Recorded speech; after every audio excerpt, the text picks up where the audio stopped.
मोतीराम सैनी, लाला जगदीश प्रसाद सरस्वती विद्या मंदिर, inter college Jansath road Muzaffarnagar. प्यारे विद्यार्थियों, मैं आपका अध्यापक भौतिक विज्ञान प्रवक्ता। प्यारे विद्यार्थियों, कक्षा है हमारी आज 12, कक्षा 12 को पढ़ाया जाएगा और ये चैप्टर नंबर आपका तीसरा चैप्टर है। और तीसरे चैप्टर में का जो नाम है वो वैद्युत विभव है। क्या नाम है बच्चों? वैद्युत विभव। चैप्टर का नाम हो गया वैद्युत विभव। भौतिक विज्ञान आपसे पढ़ा जा रहा है 12th के स्टूडेंट्स। तो उप विषय में है बेटा हमारा वैद्युत द्विध्रुव की अक्षय व निरक्षय रेखा पर वैद्युत विभव। वैद्युत द्विध्रुव की अक्षय और निरक्षय रेखा पर वैद्युत विभव की हमें गणना करनी है। अब पहले तो आप ये समझेंगे कि अक्षय और निरक्षय क्या होता है। पहले मान लीजिए आपको ये कहा जाए अक्षय। आप ये कहा कि ये बोर्ड है, बोर्ड पर अक्षय रेखा अगर मुझे खींचनी हो तो ये मेरे पास अक्षय रेखा आ जाएगी। ये रेखा हमारी कौन सी खींच दी मैंने? अक्षय रेखा। अक्षय रेखा। अगर आपसे कहा जाए इस बोर्ड की निरक्षय रेखा खींचो तो निरक्षय रेखा आप इसकी इस तरीके से खींच देंगे तो ये आ गया आपके पास निरक्षय रेखा।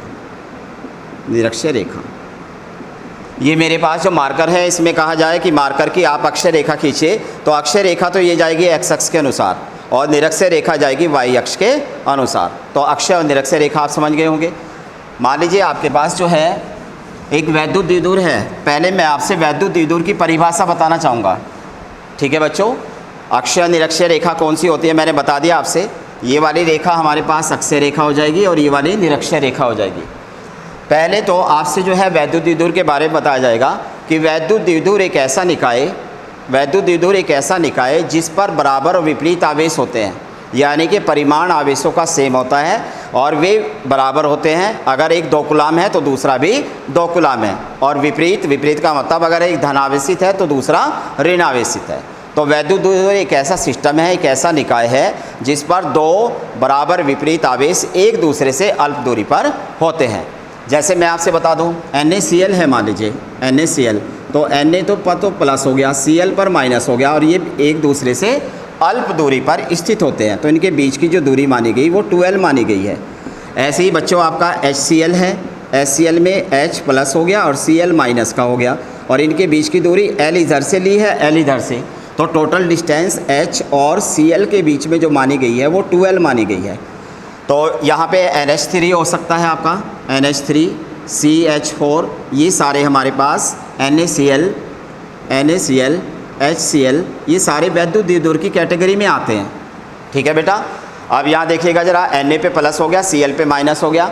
अगर इस पर 1 इलेक्ट्रॉन का धनावेश है तो Cl पर 1 इलेक्ट्रॉन का ऋणावेश है, H पर 1 इलेक्ट्रॉन का धनावेश है और Cl पर 1 इलेक्ट्रॉन का ऋणावेश है। तो यहाँ जो परिभाषा हमें देनी है वो परिभाषा सीधी सीधी तैयार होकर आ रही है। क्या कि वैद्युत द्विध्रुव एक ऐसा निकाय जिस पर 2 बराबर विपरीत आवेश होते हैं और एक दूसरे से अल्प दूरी पर होते हैं। ये आवेश आपको मान लीजिए मैंने ये बनाया है, ये वैद्युत द्विध्रुव बना प्यारे विद्यार्थियों।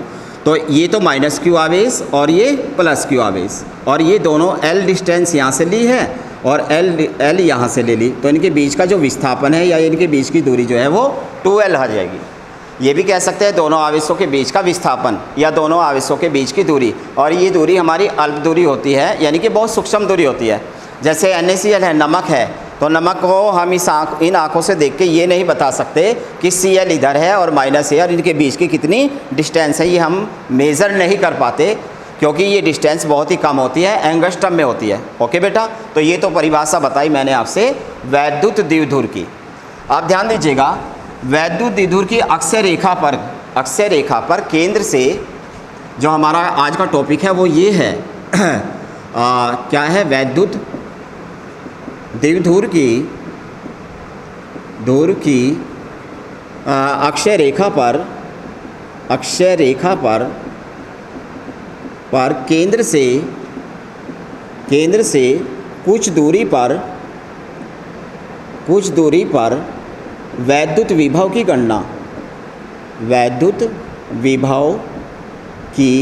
गणना। इसमें क्या लिखना है मैं आपके सामने बोल देता हूँ। पहले तो कि माना एक वैद्युत द्विध्रुव, माना एक वैद्युत द्विध्रुव जिस पर बराबर विपरीत आवेश है और एक दूसरे से अल्प दूरी पर स्थित है। इसकी केंद्र से अक्षय रेखा पर केंद्र से स्मॉल r दूरी पर एक बिंदु P लिया गया है।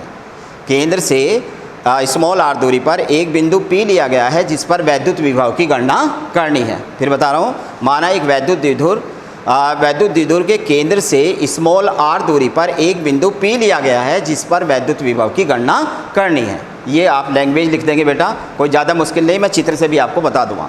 तो इसका चित्र कैसे बनेगा बेटा, ये मैं एक वैद्युत द्विध्रुव दिखा रहा हूँ आपको। ये माइनस आवेश हो गया और ये प्लस Q आवेश हो गया और ये इसका सेंटर हो गया O। ये सेंटर से प्लस Q आवेश और यहाँ पे आपका ये माइनस Q आवेश। ये इसकी अक्षय रेखा हम ऐसे खींचेंगे, ये आ गई, ये बिंदु P आ गया और यहाँ पे हमें विभव की गणना करनी है। अब केंद्र से, मैंने अभी लैंग्वेज में पढ़ा है कि केंद्र से स्मॉल r दूरी पर एक बिंदु P लिया गया है। तो यहाँ से यहाँ तक की डिस्टेंस जो है वो आपकी स्मॉल r है, ये आ जाएगी। L डिस्टेंस आपने ये ली है, L ये हो गया और L यहाँ पे हो गया आपके पास। अब हम ये देखते हैं कि प्लस Q आवेश से बिंदु की दूरी क्या है। टोटल डिस्टेंस मेरे हाथों पे ध्यान दीजिएगा, ये r होगी, r में से L घटा दूँ तो ये दूरी आ जाएगी मेरे पास r माइनस L। तो ये जो दूरी है ये हमारी आ गई आपकी प्लस Q आवेश से डिस्टेंस आ गई है ये, ठीक है ना। इसी तरीके से माइनस Q आवेश से बिंदु P की दूरी, यहाँ तक की डिस्टेंस मेरे हाथों पे ध्यान देना, यहाँ तक की डिस्टेंस r है, r में L और जुड़ जाएगा, r में L और जुड़ जाएगा तो ये हो गई r प्लस L। डिस्टेंस आ गई हमारे पास ये r प्लस L, यहाँ तक की ये डिस्टेंस होगी।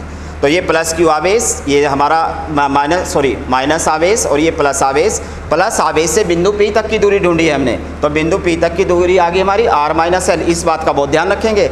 और यहाँ तक की दूरी हमारी माइनस Q आवेश यानी कि ऋणात्मक आवेश तक बिंदु P तक की जो दूरी है वो हमारी हो जाएगी, इस डिस्टेंस में L और जुड़ जाएगा तो ये होगी हमारी r प्लस L। क्या होगी बेटे, r प्लस L।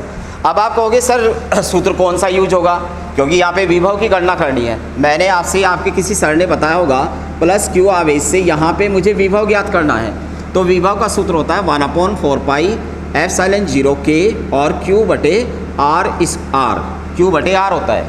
ध्यान दीजिएगा, किसी आवेश के कारण इस बिंदु पर, यहाँ ये बिंदु A ले लिया, A बिंदु पर जो विभव आएगा V बराबर 1/4 पाई एप्सिलॉन 0 Q बटे R आएगा। मैं इस सूत्र का प्रयोग करूँगा, प्रयोग होगा इसका, ध्यान देना। ये सारा सेम टू सेम आना है, 1/4 पाई एप्सिलॉन 0 और Q बटे K, Q R की जगह चेंज हो जाएगा, एक में आएगा R माइनस L और एक में आएगा R प्लस L। तो सूत्र में केवल R चेंज होना है, ठीक है बेटा। तो यहाँ मैं लिख रहा हूँ प्लस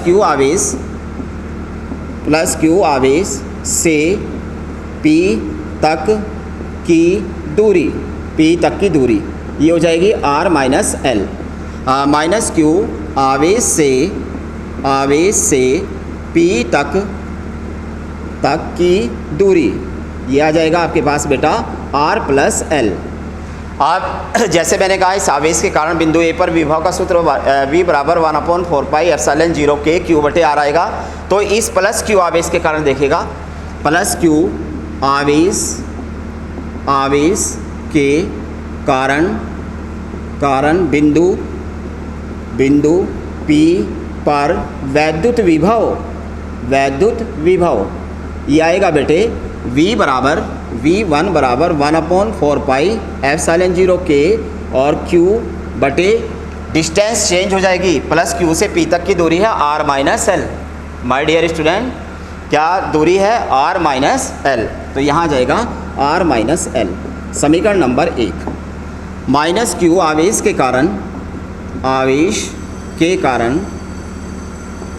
कारण बिंदु P पर वैद्युत विभव ये आएगा, वैद्युत विभव V2 equal to 1/4 pi epsilon 0 K और माइनस Q, क्योंकि माइनस आवेश है। अब डिस्टेंस बताओ विद्यार्थियों क्या आना चाहिएगा, आप समझ रहे होंगे ठीक से, मैं देख रहा हूँ। तो ये डिस्टेंस आ जाएगी R प्लस L, तो यहाँ आ जाएगा आपका R प्लस L और ये हो गया V2 equal to minus 1/4 pi epsilon 0 K और Q और ये हो जाएगा R प्लस L, ये आ जाएगा हमारी समीकरण नंबर 2। प्यारे विद्यार्थियों के जो है आपका यहाँ इसके बीच में और इसके बीच में प्रावैद्युतांक है। क्या है बेटा? प्रावैद्युतांक। यानी कि हमारा इस आवेश और बिंदु तक की और इस आवेश तक की बीच की दूरी में कोई प्रावैद्युतांक पदार्थ भर रखा है।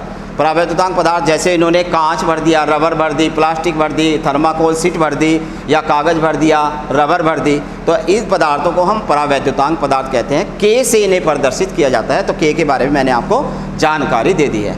अब एक बात सुनेगा, वैद्युत विभव हमारे पास अदिश राशि है और अदिश राशि हमेशा कोई भी अलग तरीका नहीं लाना, साधारण बीजगणितीय विधि से जोड़ी जा सकती है। फिर बता रहा हूँ मैं आपसे कि वैद्युत विभव हमारे पास जो है एक अदिश राशि है और अदिश राशियों को जोड़ने के लिए हमें कोई विशेष विधि का प्रयोग नहीं करना होता है, उन्हें हम डायरेक्ट जोड़ देते हैं। जैसे 2 + 3 = 5, x + x = 2x। तो यहाँ बिंदु P पर 2 विभव आ रहे हैं, एक प्लस Q के कारण आ रहा है और एक विभव आ रहा है माइनस Q के कारण। तो P पर जो विभव हो जाएगा वो V = V1 + V2 हो जाएगा, because there are no any direction of the potential, electric potential. तो यहाँ कहेंगे हम बिंदु P पर कुल विभव ये आ जाएगा V = V1 + V2। तो V = 1/4 pi epsilon 0 K × Q r-l, r-l है और प्लस यहाँ आ जाएगा -1/4 पाई एप्सिलॉन 0 और × K और यह आएगा Q/r+l। आप देख रहे हैं प्यारे विद्यार्थियों, प्लस माइनस क्या हो जाएगा हमारे पास, यहाँ माइनस हो जाएगा ये।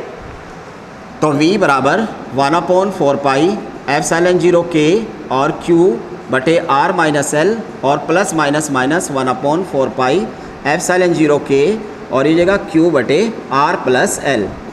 मेरे प्यारे विद्यार्थियों, हम इनमें कॉमन जो देख रहे हैं 1/4 पाई एप्सिलॉन 0 K और Q इसमें कॉमन देख रहे हैं, तो ये कॉमन ले लीजिएगा।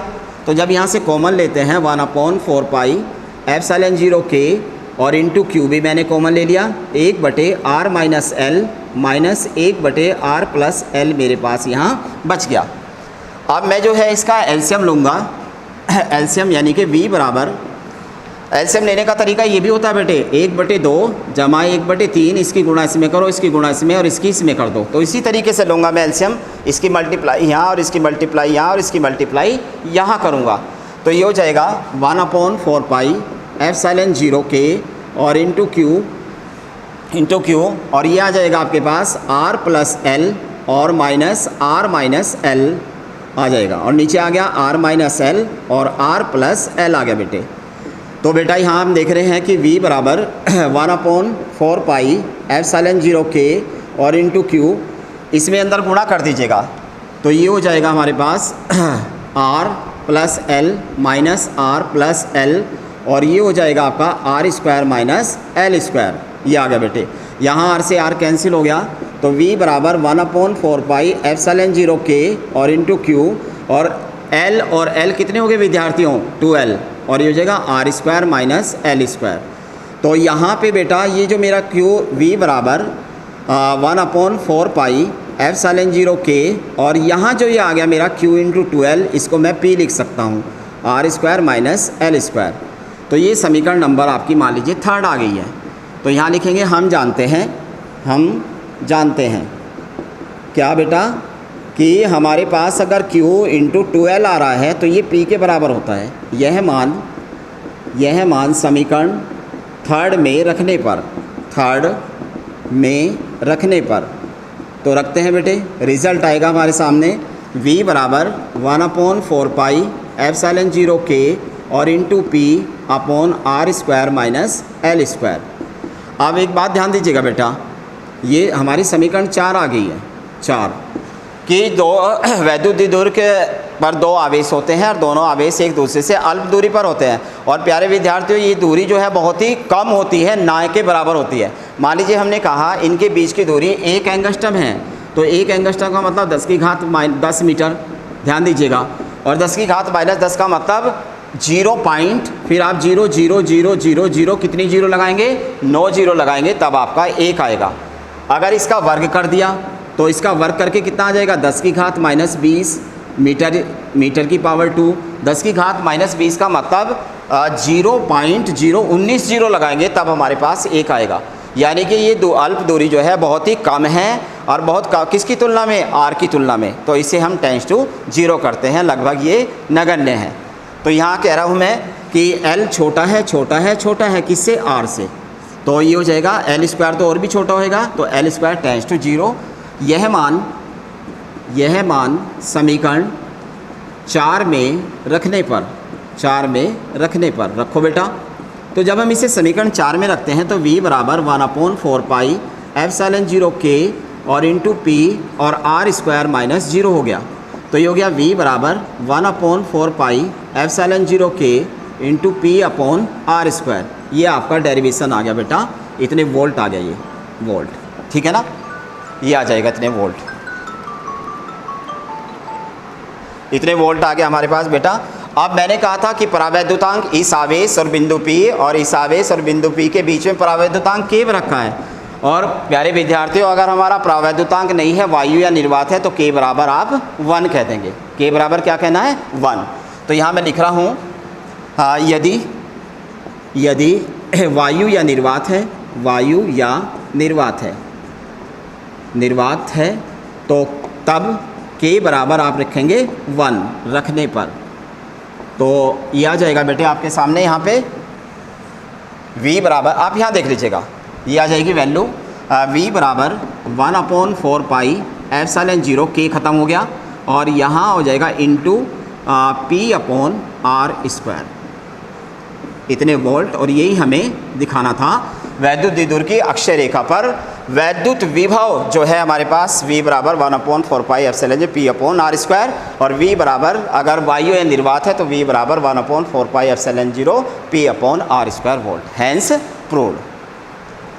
मैं समझता हूँ आपकी समझ में डेरिवेशन आ गया होगा, ठीक है ना विद्यार्थियों। अगर नहीं आया तो आप इसे समझने की कोशिश करना, और नहीं तो फिर आप मुझसे फ़ोन पे कोई बात भी पूछ सकते हैं। अब आइएगा बेटा नेक्स्ट पे। ये डेरिवेशन तो बहुत ही आसान है प्यारे विद्यार्थियों, और एग्जाम के लिए बहुत इंपॉर्टेंट है। यानी कि वैद्युत द्विध्रुव की अक्षय रेखा पर और निरक्षय रेखा पर वैद्युत विभव की गणना करना। तो हमारा केवल ये निरक्षय रेखा चेंज हो जाएगी, निरक्षय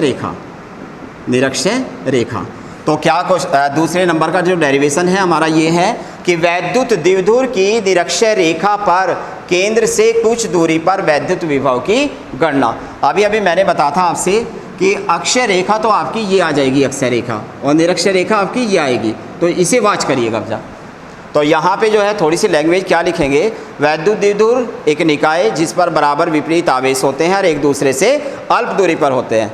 माना वैद्युत द्विध्रुव के केंद्र से स्मॉल r दूरी पर निरक्षय रेखा पर, वैद्युत द्विध्रुव की निरक्षय रेखा पर केंद्र से स्मॉल r दूरी पर एक बिंदु P लिया गया है जिस पर वैद्युत विभव की गणना करनी है। ठीक है विद्यार्थियों, फिर बता रहा हूँ कि वैद्युत द्विध्रुव की निरक्षय रेखा पर केंद्र से r दूरी पर एक बिंदु P लिया गया है जिस पर वैद्युत विभव की गणना करनी है। तो इसका चित्र जब आप देखेंगे तो चित्र जो है वो आपका ऐसे है। ये हमारा सीधा सीधा वैद्युत द्विध्रुव है बेटा। इससे पहले भी मैंने आपसे बनाया ये माइनस Q आवेश हो गया, ये प्लस Q आवेश हो गया, ये बिंदु हो गया हमारे पास सेंटर का बिंदु हो गया। ये निरक्षय रेखा ये है, लेकिन इस निरक्षय रेखा को नीचे भी खींचा जा सकता है, बट नीचे वाली रेखा हमारे यूज में नहीं है तो हमें नीचे खींचने की आवश्यकता नहीं है। तो ये हमने यहाँ तक खींची है। ये डिस्टेंस आपकी r हो गई और ये डिस्टेंस r हो गई, तो टोटल हो गया 2l। मैंने बताया था आवेश एक दूसरे से अल्प दूरी पर रखे हैं, l और l कितना हो गया 2l, और ये दूरी होगी आपकी r, यहाँ से यहाँ तक की डिस्टेंस है r, ये वाली r हो गई। ओके बेटा, अब मैं इसको यहाँ से ऐसे मिलाता हूँ और इसको यहाँ से ऐसे मिलाता हूँ, तो ये हमारे पास समकोण त्रिभुज है, ये समकोण त्रिभुज है।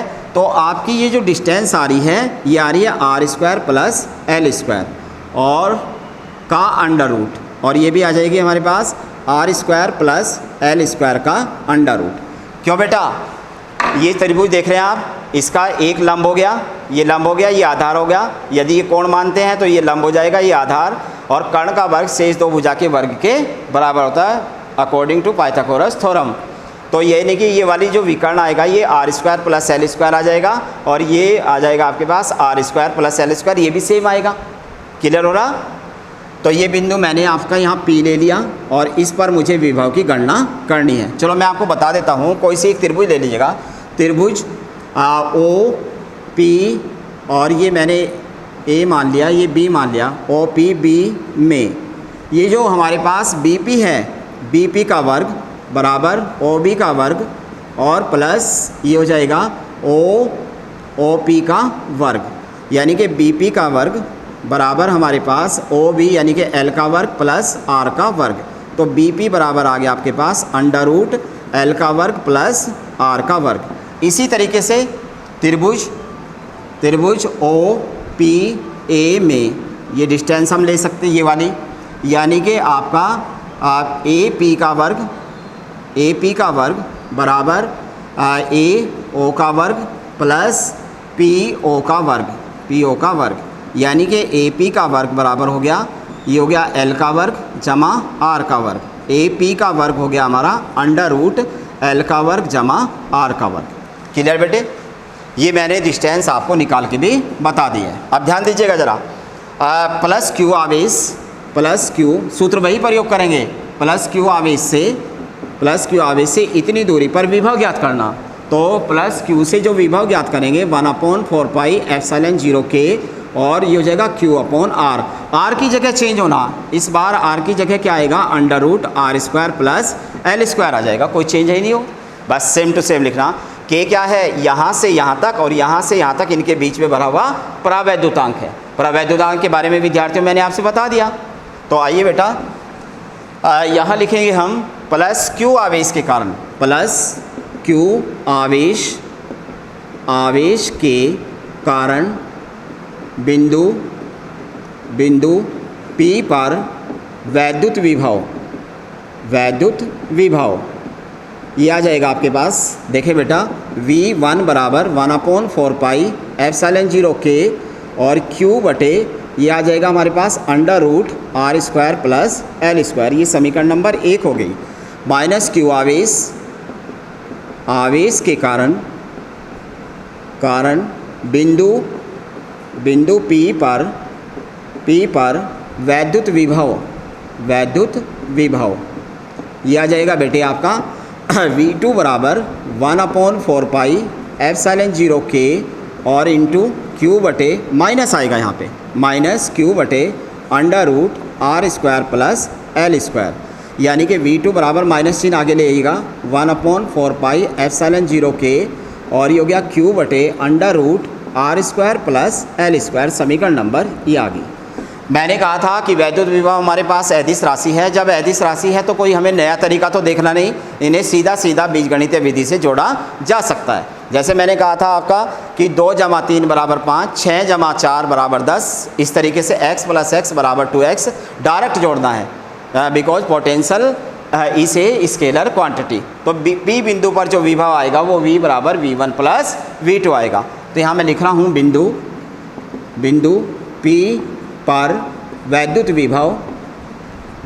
विभव ये आ जाएगा बेटे आपके सामने कि V बराबर V1 + V2 और V बराबर हो जाएगा 1/4 पाई एप्सिलॉन 0 K और Q बटे under root R square plus L square plus यहाँ लेंगे माइनस 1/4 पाई एप्सिलॉन 0 K और Q बटे under root R square plus L square. प्यारे विद्यार्थियों प्लस माइनस हो जाएगा यहाँ पे, तो V बराबर हो गया 1/4 पाई एप्सिलॉन 0 K और Q और ये हो जाएगा under root R square plus L square minus 1/4 pi epsilon 0 K और Q बटे under root R square plus L square. प्यारे विद्यार्थियों यहाँ हम सीधा देख रहे हैं कि ये राशि और ये राशि सेम है, एक प्लस की है और एक माइनस की, तो यहाँ डायरेक्ट भी हम इन्हें काट सकते हैं। तो V बराबर आएगा 0। क्या आएगा, अगर आपके पास प्लस के 2 हैं और माइनस के 2 हैं तो रिजल्ट क्या आएगा 0, प्लस का x माइनस का x तो रिजल्ट आएगा 0। लेकिन मैं इसको ऐसे दिखा रहा हूँ, कॉमन लीजिएगा, थोड़ा सा अलग वो बढ़ाते हैं कि कॉमन ले लिया हमने 1/4 पाई एप्सिलॉन 0 K और Q बटे under root R square plus L square, तो यहाँ बच गया 1 - 1।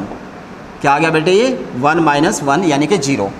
तो v की जो वैल्यू आ गई हमारे पास वो ये आ जाएगी, v का मान इस रेखा पर हमें शून्य प्राप्त होगा, बट ये यहाँ से आप देखिएगा ज़रा, ये आ गया v बराबर 1/4 पाई एप्सिलॉन 0 k और q बटे, मैंने थोड़ा सा बढ़ा दिया बच्चों इसको, l स्क्वायर और 1 में से 1 जाके आ गया 0, तो v बराबर हो गया 1/, ये 0 हो जाएगा सारा, तो 0 आ गया। तो क्या बात किया हमने कि वैद्युत द्विध्रुव की जो निरक्षीय रेखा है, निरक्षीय रेखा पर वैद्युत विभव का मान शून्य होता है। लेकिन एक ध्यान रखना, पहले चैप्टर में है वैद्युत द्विध्रुव की निरक्षीय रेखा पर वैद्युत क्षेत्र की तीव्रता शून्य नहीं होती, लेकिन विभव शून्य होता है। तो यहाँ लिखेंगे वैद्युत द्विध्रुव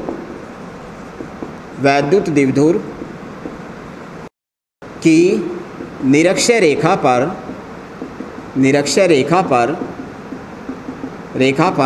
केंद्र से कुछ दूरी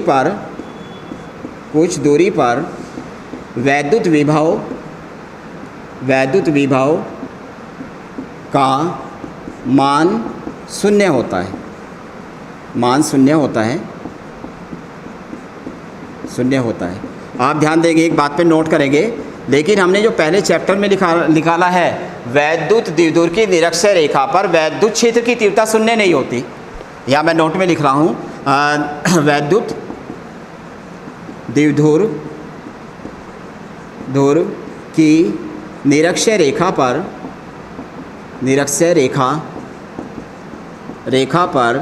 वैद्युत क्षेत्र की तीव्रता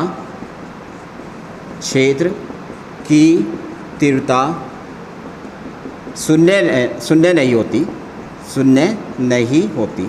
ये हमने पढ़ रखा कौन से चैप्टर में? चैप्टर